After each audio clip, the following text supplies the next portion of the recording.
question to the panel. Have women lost trust to depend on men to the point they sell themselves on social media? Most relationships both have to work. There are men who can support a woman. Judging us and expectations are killing dating pool and marriage. Word. Thank you, Ivan. Appreciate it. Is there a question here? Have women lost trust to depend on men to the point they sell themselves on social media? Is this a rhetorical question? Hello? It's not because of that. It's just an opportunity. It's just opportunism is what it is. It's pretty much every girl that I talk to on, well, not every panel, but pretty much every girl I have encountered when it comes to wanting to get with a guy, they don't want to give up their OnlyFans. They don't want to stop advertising, and the reason they do is because they've been taught over the course of 2 generations to be distrustful of men, to say that they're never going to be able to be the ones who are going to be able to take care of me. When he comes up here and he says, I'm going to be the one who's going to take care of you. I'm going to take you to the restaurant. I'm going to pay for it. I am going to basically take care of your long-term security.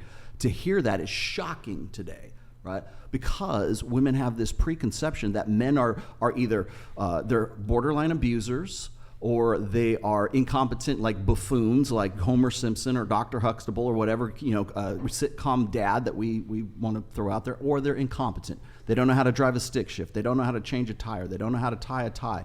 And so if those are your 3 options, and that's what you think of as a masculine model or an ideal, or that's your archetype in your head, of course you're going to want to go to college, go get your career, get your money on point, become the man that you wanted to marry, because you can't trust no man to do what he just said, which is, I'm going to take care of business for you.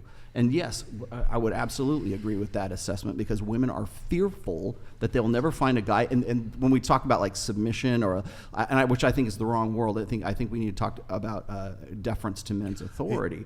But I think that it's more about the fact that women need long-term security longer than they have the ability to consolidate on that. So if you've got 18 to 28 years old, where you're in your peak sexual market value years, that's 10 years in a lifespan that might be, 90 years old?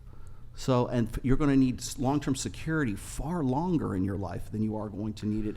And that's why we sell women on this, be independent. I'm a strong, independent woman. From what? Independent of men. That's where that comes from 1970s feminism is where that's from. So if your argument is that men have fallen short because men are not acting in a masculine, chivalrous way, we agree with you. We do not disagree with that at all. Men have certainly fallen short. That's the reason why the 3 of us are coaches. We agree with you completely. And in that happening, it's even worse in that general society is telling them to clearly do the opposite of what Justin Waller is saying. Like, literally, not only are we not being coached to be masculine, we're being coached to not be masculine. And thirdly, we're being taught that it's borderline illegal for us to act in a masculine way. There is, Andrew Tate said it the best. There's just masculinity. There's no such thing as toxic masculinity. Yeah. Toxic people are toxic. Toxic people can be feminine or masculine. Toxicity is toxic. Masculinity, again, when you want someone to save you from a burning building, you want a fucking ton of masculinity. It's not toxic then. So that's the issue. It's like, if you think things are bad, you're correct. They are bad. If you think men have fallen short, correct. They have fallen short. If you think 99% of men are simps, which it's kind of the ones on OnlyFans who are subscribed to you guys, you're correct. We agree with you on that. Men need to step up as well. And that's created the society. That's why these shows are becoming, these panel shows like this are becoming so outrageously fucking popular, because we're all seeing this happen at the same time. By the way, I want to say one other thing. I don't think the hedonism is the decay of Western society. I think it's a denial of science. I think that's actually the decay of Western society. Sorry to go off on that topic.